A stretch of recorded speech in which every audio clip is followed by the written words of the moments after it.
నమస్కారం. ఈరోజు సుఖీభవలో కరోనా విషయంలో మనం చేస్తున్న పొరపాట్లేంటి? కోవిడ్ యాంటీబాడీలు పురుషుల్లోనే ఎక్కువ, ఓట్స్ ఆరోగ్యానికి ఎంతో మేలు, థైరాయిడ్ సమస్యలతో సంతాన రాహిత్యం, ఇంకా హెల్త్ డే. వాళ్ళ లోకమంతా కరోనా భయం ఆవరించింది. వైరస్ గురించిన భయాందోళనలతో మనకు తెలియకుండానే చాలా పొరపాట్లు చేస్తున్నాం. వ్యాధి నిరోధకతను పెంచుకునే మిషతో కషాయాల్ని ఎడాపెడా తాగేస్తున్నాము. ఏవి పడితే అవి తినేస్తున్నాము. రకరకాల వంట దినుసుల్ని మితిమీరి వాడేస్తున్నాము. అలాగే అర్థం పర్థం లేని నమ్మకాలతో అనవసరంగా ఆందోళన చెందుతున్నాము. మాస్కుల వాడకంలో తప్పులు చేస్తున్నాము. శానిటైజర్లని మితిమీరి వాడేస్తున్నాము. ఇలాంటి ధోరణులతో మనకు మంచి కన్నా చెడే ఎక్కువ జరుగుతుందని చెప్తున్నారు డాక్టర్లు.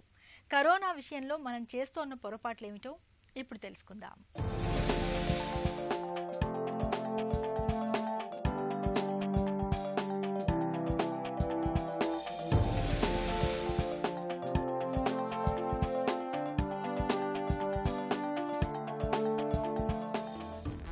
కరోనా వైరస్ అనేది నిజానికి అందరికీ ప్రాణాంతకమేం కాదు. అయితే కొందరిలో మాత్రమే అది ప్రాణాంతకంగా పరిణమిస్తుంది. అది ఎవరిలో అంటే స్థూలకాయం ఉన్నవారిలో, అలాగే హై బీపీ షుగర్ ఉన్నవారిలో, ఇంకా అప్పటికే దీర్ఘకాలికంగా ఊపిరితిత్తుల సమస్యలు ఉన్నవారిలో, అలాగే కిడ్నీ సంబంధ జబ్బులతో బాధపడుతున్న వారిలో, ఇంకా క్యాన్సర్లు, గుండె జబ్బులతో బాధపడుతున్న వారిలో కూడా కరోనా అన్నది ప్రాణాంతకంగా పరిణమించే అవకాశాలు ఎక్కువ. అయితే ఇలా దీర్ఘకాలిక జబ్బులతో బాధపడుతున్న వారు కూడా కరోనా వైరస్ను ఎదుర్కొని బయటపడుతున్న సందర్భాలు చాలానే ఉన్నాయి. ఏదేమైనా ఇప్పుడిప్పుడే కరోనా కొంత తగ్గుముఖం పడుతున్న నేపథ్యంలో ఇప్పటికే దీర్ఘకాలిక జబ్బులతో బాధపడుతున్న వారు మాత్రం కరోనా విషయంలో కొంత అప్రమత్తంగా ఉండాల్సిందే. చాలామంది చేస్తున్న అతి మౌలికమైనటువంటి తప్పిదము ఈ ఇన్ఫెక్షన్ని తీవ్రమైన జ్వరంతో, జలుబులు, దగ్గుతోటి కొలుచుకోవటం. నాకు ఎక్కువ హై ఫీవర్ లేదు, సో నాకు కోవిడ్ కాకపోవచ్చు. నాకు జలుబు, దగ్గు లేవు, సో నాకు కోవిడ్ కాకపోవచ్చు. నాకు జ్వరం 2 రోజులను తగ్గిపోయింది, నాకు కోవిడ్ కాకపోవచ్చు అనేటువంటి మౌలికమైనటువంటి మిస్టేక్ చేస్తున్నారు. ఈ జ్వరము కామన్గా లో గ్రేడ్ ఫీవర్ లాగా వస్తుంది. అంటే 99, 100, 101 కంటే ఎక్కువ మందికి అసలు జ్వరం దాటట్లేదు. చాలా కొద్ది మందికి 102 కంటే ఎక్కువ జ్వరం మనం చూడడం జరుగుతుంది. ఎక్కువ మందిలో మొదటి 2-3 రోజుల్లో వాళ్ళకి జలుబులు, దగ్గులు ఉండట్లేదు. దగ్గు అనేది 4వ రోజు నుంచో 5వ రోజు నుంచో స్టార్ట్ అవుతుంది.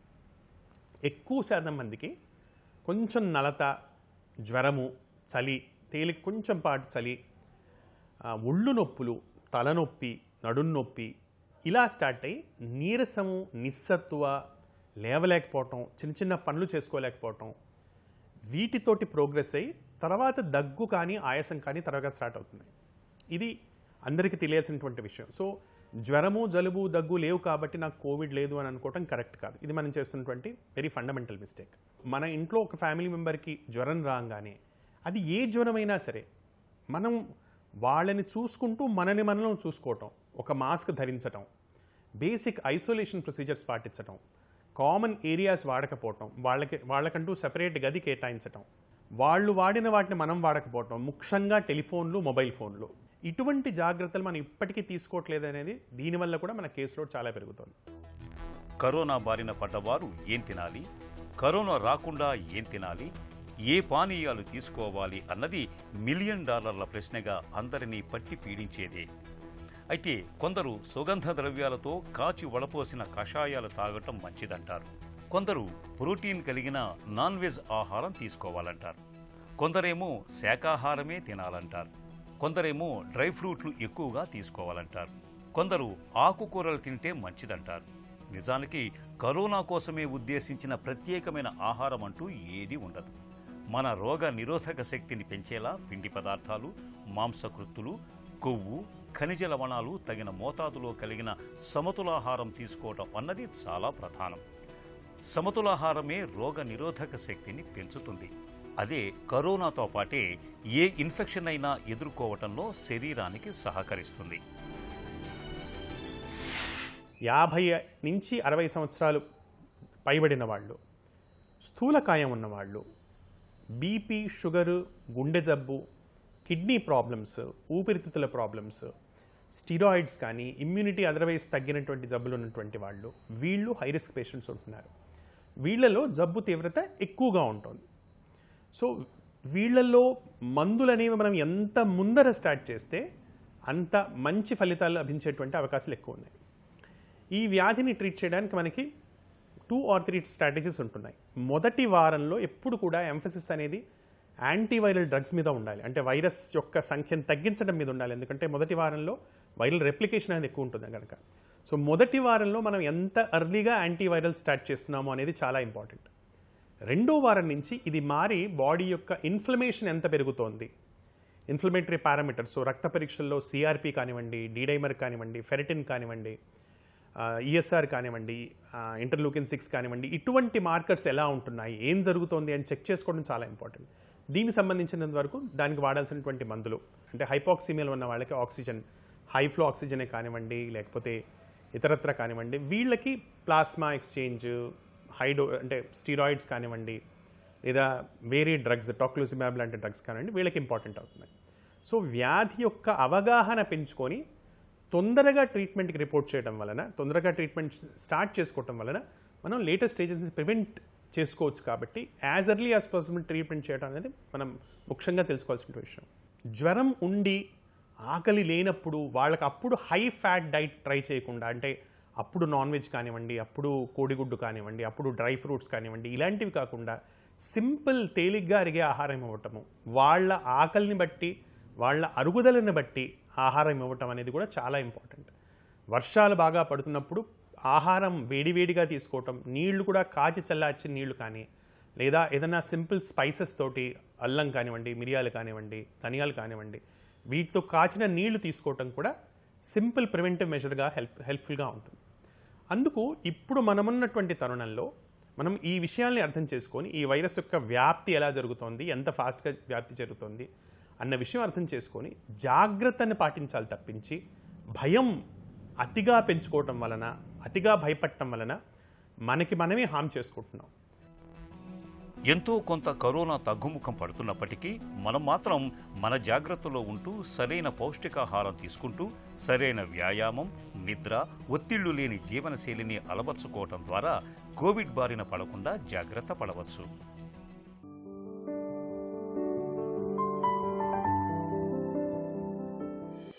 వృద్ధాప్యంలోకి అడుగు పెడుతున్న కొద్దీ మన ఎత్తు తగ్గుతూ వస్తుంటుంది. దీనికి ప్రధాన కారణం వెన్నుపూసల మధ్యలోని డిస్కులు చదునుగా కావటం, కండరాల మోతాదు తగ్గుతుండటం. ఫలితంగా పూసల మధ్య ఖాళీ భాగం తగ్గిపోయి పొడవు తగ్గుతూ ఉంటుంది. ఇది వయసుతో పాటు వచ్చే సాధారణ మార్పేనని చాలామంది భావిస్తూ ఉంటారు. కానీ ఇది అన్నిసార్లు నిజం కాకపోవచ్చు. అరంగుళం నుంచి 30 అంగుళం వరకు ఎత్తు తగ్గటం మామూలే. కానీ కొందరు 3 నుంచి 4 అంగుళాల ఎత్తు వరకు తగ్గుతూ ఉంటారు. ఇలా మరీ ఎక్కువగా పొడవు తగ్గుతుంటే మాత్రం ఎముకలు గుల్లబారటానికి సూచిక కావచ్చని గుర్తించాలి. ముఖ్యంగా 50 ఏళ్లు దాటిన తర్వాత ఇలాంటి ధోరణిని గుర్తిస్తే జాగ్రత్త పడాల్సిందే. మనకు 30 ఏళ్ల వయసు వచ్చే వరకు ఎముక సాంద్రత పెరుగుతూ వస్తుంటుంది. 35 ఏళ్లు దాటిన తర్వాత దీని తీరు మారిపోతుంది. ఎముక దృఢం కావడం కంటే కూడా క్షీణించే వేగం ఎక్కువ అవుతూ వస్తుంటుంది. దీంతో క్రమంగా ఎముకలు గుల్లబారటం మొదలవుతుంది. మహిళల్లోనైతే నెలసరి నిలిచిన తర్వాత ఎముకలు గుల్లబారటం అనేది మరింత ఎక్కువ వేగం పుంజుకుంటుంది. ఎముకలు గుల్లబారుతున్నా పైకి నొప్పి వంటి లక్షణాలేవి కనపడవు. ఎముకలు గుల్లబారటం వల్ల చిన్నపాటి దెబ్బలకే ఎముకలు విరిగిపోవచ్చు. కొందరికి మామూలుగా తూలి కింద పడినా కూడా ఎముక విరిగిపోవచ్చు. చాలామంది తుంటి, వెన్నెముక, మోచేయి విరగటం బారిన పడుతూ ఉంటారు. ఎముకలు గుల్లబారటాన్ని తగ్గించుకోవటానికి కాల్షియం ఎక్కువగా ఉండే ఆహారం తీసుకోవాలి. క్రమం తప్పకుండా వ్యాయామం చేయటం ద్వారా దీన్ని నివారించుకోవచ్చు. కాబట్టి రోజుకు 1200 మిల్లీగ్రాముల కాల్షియం లభించేలా చూసుకోవటం మంచిది. నడక, జాగింగ్, సైకిల్ తొక్కటం, ఈత, బరువులు ఎత్తటం వంటివి ఎముకల్లోకి కాల్షియం చేరుకునేలా చేస్తాయి. ఫలితంగా ఎముక దృఢత్వం పెరుగుతుంది. ఏదైనా తేడా అనిపిస్తే ఎముక సాంద్రతను తెలిపే పరీక్ష చేయించుకోవటం మంచిది. మహిళలైతే నెలసరి నిలిచినప్పటి నుంచి, పురుషులైతే 60లో ముందస్తుగా ఎముక సాంద్రత పరీక్ష చేయించుకోవటం ఉత్తమం. మొలకెత్తించిన గింజల్లాగే ఇప్పుడు ఓట్స్ కూడా బాగా ప్రాచుర్యం లభిస్తోంది. ఆరోగ్యాన్ని చక్కగా ఉంచుకునేందుకు, ప్రత్యేకించి బరువు తగ్గడానికి ఓట్స్ని సహజ సిద్ధమైన పరిష్కారాలుగా డాక్టర్లు పేర్కొంటున్నారు. ఓట్స్ని నిత్యం ఏదో ఒక రూపంలో తీసుకోవడం వల్ల మన ఆరోగ్యానికి ఎంతగానో మేలు జరుగుతుంది. కొలెస్ట్రాల్ను తగ్గించడం మొదలుకొని క్యాన్సర్లను దూరం పెట్టడం వరకు ఓట్స్ మనకు ఎన్నో రకాల ఆరోగ్య ప్రయోజనాల్ని అందిస్తాయని చెప్తున్నారు నిపుణులు. ఓట్స్తో వనగూరే ఆరోగ్య ప్రయోజనాల గురించి ఇప్పుడు తెలుసుకుందాం.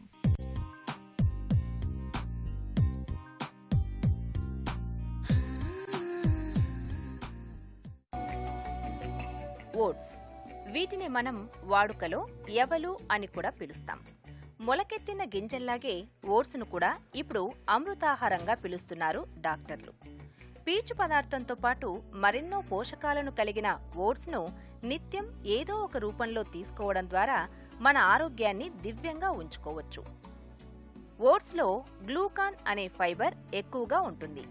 ఇది రక్తంలో కొవ్వు స్థాయిని తగ్గిస్తుంది. ఫలితంగా గుండె జబ్బుల ముప్పు బాగా తగ్గుతుంది. పీచు ఎక్కువ కనుక బరువు తగ్గే అవకాశమూ ఉంటుంది. ఓట్స్లోని ఫైటోకెమికల్స్ క్యాన్సర్ వంటి జబ్బుల్ని దూరంగా ఉంచుతాయి. రక్తపోటు పెరగకుండా ఉంటుంది. రక్తంలో షుగర్ స్థాయిలను అదుపులో ఉంచుతాయి. దీంతో షుగర్ జబ్బు ముప్పు కూడా తగ్గుతుంది. ఓట్స్తో దోశ, ఉప్మా చేసుకోవచ్చు. పాలలో వేసుకుని తినచ్చు. పండ్లు, పాలు, నట్స్ కలుపుకొని తినచ్చు. కూరగాయలతో కలిపి తినడం మరీ మంచిది. అయితే ఓట్స్ను రోజుకు తగు మోతాదులో అరకప్పు నుంచి 1 కప్పు వరకు తీసుకోవడం ఆరోగ్యకరం. ఎక్కువైతే అజీర్తి సమస్య తలెత్తే అవకాశం ఉంటుంది. థైరాయిడ్ సమస్యలతో బాధపడుతున్నప్పుడు గర్భం రాదని, ఒకవేళ గర్భం వచ్చినా నిలవదనే నమ్మకం మనలో చాలా మందిలో ఉంది. థైరాయిడ్ లోపాల మూలంగా ఇటు గర్భిణీకి, అటు పుట్టబోయే బిడ్డకు సమస్యల తాకిడి పెరుగుతుందని బలంగా నమ్ముతుంటారు. నిజానికి ఇవన్నీ ఒట్టి నమ్మకాలు మాత్రమే. థైరాయిడ్ లోపాలతో బాధపడే మహిళలకు గర్భధారణ, కొద్దిపాటి ఇబ్బందులు మినహా పెద్దగా సమస్యలేవీ ఎదురుకావు. అయితే థైరాయిడ్ హార్మోన్ను అదుపులో ఉంచే మందులు, వాటి మోతాదుల విషయంలో మాత్రం జాగ్రత్తగా ఉండాలని చెప్తారు డాక్టర్లు. థైరాయిడ్ సమస్యలున్నప్పుడు కాబోయే అమ్మ తీసుకోవాల్సిన జాగ్రత్తల గురించి డాక్టర్ని అడిగి ఇప్పుడు తెలుసుకుందాం.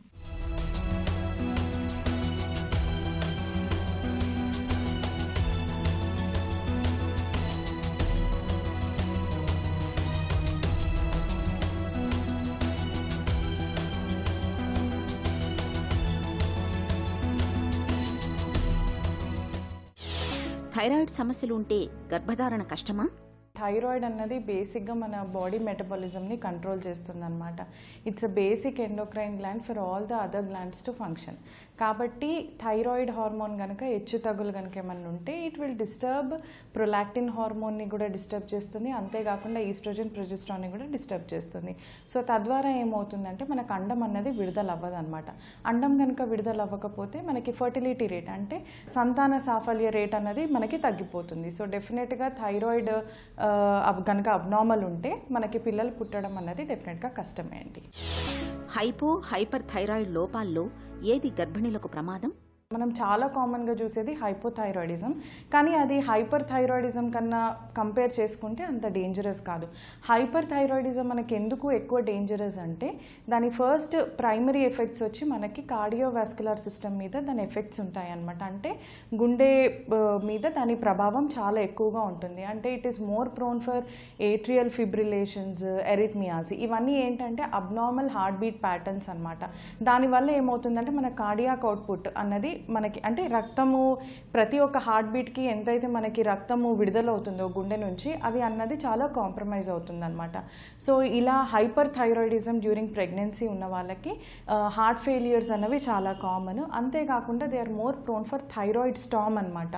వాళ్ళకి డెలివరీ అప్పుడు థైరాయిడ్ స్టామ్, హార్ట్ ఫెయిల్యూర్ వచ్చే ఛాన్సెస్ చాలా ఎక్కువగా ఉంటాయన్నమాట. సో అందుకని హైపోథైరాయిడిజం కనుక పోల్చుకుంటే హైపర్ థైరాయిడిజంకి డేంజరస్ ఎఫెక్ట్స్ చాలా ఎక్కువ. థైరాయిడ్తో గర్భిణీలకు ఎలాంటి సమస్యలు ఎదురవుతాయి? హైపో హైపర్ రెండిట్లో కనుక చూసుకుంటే వాళ్ళకి ప్రెజెంటేషన్ ఎలా ఉంటుందంటే ఫస్ట్ ట్రైమిస్టర్లో ఫస్ట్ మిస్డ్ అబార్షన్స్ అనేవి చాలా ఎక్కువ ఉంటాయి అన్నమాట. ప్రెగ్నెంట్ అయినా కూడా అది పిండము కొంచెం డెవలప్ అయ్యి 6-7 వారాలకే అది అరెస్ట్ అయిపోవడము, తర్వాత దానికి హార్ట్ బీట్ రాకపోవడము, తర్వాత కొన్నిసార్లు మిస్డ్ అబార్షన్ అయిపోవడము, లేదు 12 వీక్స్ తర్వాత దాటిందంటే ఆన్ అండ్ ఆఫ్ స్పాటింగ్ అన్నది చాలామంది కంప్లైంట్ చేస్తూ ఉంటారు. So that is called threatened abortion. So అట్లా థ్రెటన్డ్ అబార్షన్స్ అవుతుండొచ్చు. అంతేకాకుండా వీళ్ళకి బీపీ అన్నది డెవలప్ అవుతూ ఉంటుంది, బీపీతో పాటు అబ్రప్షన్ అన్నది డెవలప్ అవుతూ ఉంటుంది. అంతేకాకుండా ప్రీటర్మ్ డెలివరీస్ అవ్వచ్చు, లేకపోతే సడన్గా బిడ్డ గర్భంలోనే చనిపోతుండొచ్చు. సో ఇలాంటి ప్రాబ్లమ్స్ అన్నీ ఉంటాయన్నమాట. థైరాయిడ్తో పుట్టబోయే బిడ్డలో అవకరాలు వస్తాయా? హైపోథైరాయిడిజం గనక ఉంటే, అది గనక టీఎస్హెచ్ చాలా అన్కంట్రోల్డ్ కనుక ఉంటే డెఫినెట్లీ పుట్టబోయే బిడ్డకి క్రిటినిజం అన్న ఒక ప్రాబ్లం ఉంటుంది అనమాట. క్రిటినిజం అంటే వాళ్ళకి మస్కులోస్కెలిటల్ డిఫార్మిటీస్ అంటే ఎముకలు, మళ్ళీ మజిల్ డిఫార్మిటీస్, అంతేకాకుండా వాళ్ళకి పుట్టబోయే శిశువుకి ముక్కులో ఉండే నేజల్ బోన్ అంటారు, ఆ నేజల్ బోన్ ఫామ్ కాకపోవడము, అంతేకాకుండా మెంటల్ రిటార్డేషన్ ఉండడము, అంతేకాకుండా స్టంటెడ్ గ్రోత్, చాలా మరుగుజ్జుల్లాగా పుట్టడము అన్నది జరుగుతుంది. ఇది హైపోథైరాయిడిజంలో జరుగుతుంది. అదే హైపర్ థైరాయిడిజంలో అంటే డెఫినెట్గా బేబీకి కూడా ఫీటల్ థైరోటాక్సికోసిస్ అనే ఒక కండిషన్ ఉంటుంది. మదర్కి ఎట్లా అయితే హైపర్ థైరాయిడిజం వస్తుందో అట్లా ఫ్రీ T4 అన్నది చాలా ఎక్కువ అయిపోయాయి. దానికి కొంచెం ప్లెసెంటల్ ట్రాన్స్ఫర్ అన్నది T4కి మాత్రమే ఎక్కువగా ఉంటుంది. సో అది బేబీకి కూడా ట్రాన్స్ఫర్ అయ్యి బేబీలో కూడా ఇట్లా hyper thyroidism symptoms like heart failure అట్లాంటివి, ఇంకోటి ఎగ్జాఫ్థాల్మాస్, అలాంటివన్నీ బిడ్డకి కూడా వచ్చే అవకాశం ఉంటుందన్నమాట. థైరాయిడ్ లోపాలు ఉన్న గర్భిణులకు ఎప్పుడు వైద్య సాయం అవసరం? తను ప్రెగ్నెంట్ అనగానే ఫస్ట్ చేయాల్సిన టెస్ట్ థైరాయిడ్ ఫంక్షన్ టెస్ట్ అనమాట. ఎందుకు అంటారా? ఎందుకంటే దీంతో అబార్షన్స్ కానీ లేకపోతే హైపర్ కనుక ఉంటే మదర్ మీద కూడా కార్డియోవాస్కులర్ ఎఫెక్ట్స్, హార్ట్ ఫెయిలియర్ అవన్నీ ఎక్కువ ఉంటాయి కాబట్టి అబార్షన్కి ఛాన్సెస్ ఎక్కువ ఉంటాయి. ప్రీ ఎక్లాంప్సియా, ఇంకొకటి ఇది మనకి anomalies, fetal anomalies like cretinism, ఇవన్నీ వచ్చే ఛాన్సెస్ ఎక్కువ ఉంటాయి కాబట్టి మనము as soon as she's pregnant మనం TFT చేసుకొని దాన్ని ఫస్ట్ ట్రైమిస్టర్లోనే చాలా ఇంటెన్సివ్గా మనం కరెక్ట్ చేసుకుంటే కనుక బిడ్డలో అవయవ లోపాలు రావు, ఇంకొకటి మదర్ హార్ట్ ఫంక్షన్ని కూడా మనం కంట్రోల్లో పెట్టుకోవచ్చు అనమాట. So as soon as she gets pregnant వాళ్ళు థైరాయిడ్ ఫంక్షన్ టెస్ట్ అనేది చాలా మ్యాండేటరీగా చేసుకొని దగ్గరున్న ఎండోక్రైనాలజిస్ట్ని సంప్రదించి ఎంత డోస్ తీసుకోవాలి, ఎంత డోస్ తీసుకుంటే మన థైరాయిడ్ హార్మోన్స్ అన్నవి కంట్రోల్లో ఉంటాయి. అంతేకాకుండా ఒకవేళ కనుక severe hypo or severe hyper కనుక ఉంటే వాళ్ళకి స్టార్టింగే వాళ్ళకి మెడికేషన్ చాలా తొందరగా స్టార్ట్ చేసి ఎవ్రీ 2 వీక్స్ మనం TSH, T4 వాల్యూస్ అనేవి మానిటర్ చేసుకుంటూ ఉండాలి. ఒకవేళ కనుక కంట్రోల్ అయితే ఎవ్రీ ట్రైమిస్టర్లో లేకపోతే 4 to 6 వీక్స్లో ఒకసారి TSH, T4 కనుక చేసుకుంటే మనం ప్రెగ్నెన్సీని వితౌట్ ఎనీ కాంప్లికేషన్స్ మనం టర్మ్ దాకా కంటిన్యూ చేయొచ్చు అనమాట. అంతేకాకుండా హైపర్ థైరాయిడిజంలో మనకి కార్డియాక్ ఎఫెక్ట్స్ చాలా అబ్నార్మల్గా ఉన్నాయంటే మనకి థైరాయిడ్ డ్రగ్స్తో పాటు బీటా బ్లాకర్స్ కూడా యాడ్ చేస్తారు. దీంతో పాటు మీరు ఒక కార్డియాలజిస్ట్ని కూడా సంప్రదించి వాళ్ళు చెప్పిన టెస్ట్ అని కరెక్ట్గా చేసుకుంటే మీకు హార్ట్ ఫెయిల్యూర్ నుంచి మనము సేవ్ చేసుకోవడం అన్నది చాలా ఈజీ. థైరాయిడ్ సమస్యలు ఉన్నప్పుడు గర్భిణీలు ఎలాంటి జాగ్రత్తలు తీసుకోవాలి? హైపోథైరాయిడిజంలో గనక మనకి ఎక్కువ ఉంటే అయోడిన్ డెఫిషియన్సీ ఏమన్నా ఉంటే మనం డైట్లో కరెక్ట్ చేసుకోవాల్సి ఉంటుంది. అంతేకాకుండా హై ప్రోటీన్ డైట్ అన్నది మనము తీసుకుంటూ ఉండాలన్నమాట. అంతేకాకుండా ఓట్స్ అన్నవి మనం డైట్లో కనుక ఇంక్లూడ్ చేసుకుంటే any autoimmune related thyroiditis or hypothyroidism or hyperthyroidism మనకి ఓట్స్ అనేవి చాలా బెనిఫిట్ చేస్తూ ఉంటాయి అన్నమాట. అంతేకాకుండా మన ఎండోక్రైనాలజిస్ట్ చెప్పిన మెడికేషన్స్ కరెక్ట్గా వేసుకుంటూ ఆయన ఎప్పుడైతే మళ్ళీ థైరాయిడ్ ఫంక్షన్ టెస్ట్ రిపీట్ చేయమన్నారో అప్పుడు కరెక్ట్గా రిపీట్ చేసి వాళ్ళని ఆన్ టైం సంప్రదించడం అన్నది చాలా ఇంపార్టెంట్. అంతేకాకుండా మీకు ఎటువంటి బ్లీడింగ్ ఎపిసోడ్స్ ఉన్నా వెంటనే మీ గైనకాలజిస్ట్ని, మీ ఎండోక్రైనాలజిస్ట్ని తప్పకుండా సంప్రదించాలి. ఒకసారి ఒక 24 వీక్స్ అప్పుడు 2D ఎకో అన్నది తప్పకుండా తీసుకోవాలి. అంతేకాకుండా ఫ్రీక్వెంట్గా ఫీటల్ డాప్లర్స్ అన్నది చేయించుకుంటూ, ఇంకొకటి ప్లెసెంటల్ బ్లడ్ సర్క్యులేషన్ని కూడా మనం అల్ట్రాసౌండ్ ద్వారా మానిటర్ చేసుకుంటూ ఉంటే మనం ప్రెగ్నెన్సీని టర్మ్ దాకా చాలా సేఫ్గా తీసుకెళ్ళొచ్చు. అంతేకాకుండా ఎవ్రీడే 30 minutes వాక్ అనేది మనకి హైపోథైరాయిడిజంలో హార్ట్ ఫంక్షనింగ్ అన్నది ఇంప్రూవ్ చేస్తూ ఉంటుందన్నమాట. సో ఇలాంటి బేసిక్ లైఫ్ స్టైల్ మోడిఫికేషన్స్ కనుక చేసుకుంటే హైపో కానీ హైపర్ కానీ మన థైరాయిడ్ ఇష్యూస్ని హ్యాండిల్ చేయడం చాలా ఈజీ. థైరాయిడ్ లోపాలతో బాధపడుతున్నప్పుడు ఓవైపు మందులు వాడుతూనే మరోవైపు నిశ్చింతగా గర్భధారణను ప్లాన్ చేసుకోవచ్చు. అయితే గర్భధారణ జరిగినప్పటి నుంచి కాన్పు అయ్యే వరకు తరచూ థైరాయిడ్ పరీక్షను చేయించుకుంటూ ఉండాలి. డాక్టర్ సలహా మేరకు మందుల మోతాదును కూడా మార్పించుకుంటూ ఉండాలి. ఇక ఈరోజు కార్యక్రమాన్ని ముగించే ముందు ఆంధ్ర హాస్పిటల్ సమర్పించే ఒక చిన్న చిట్కా మీకోసం.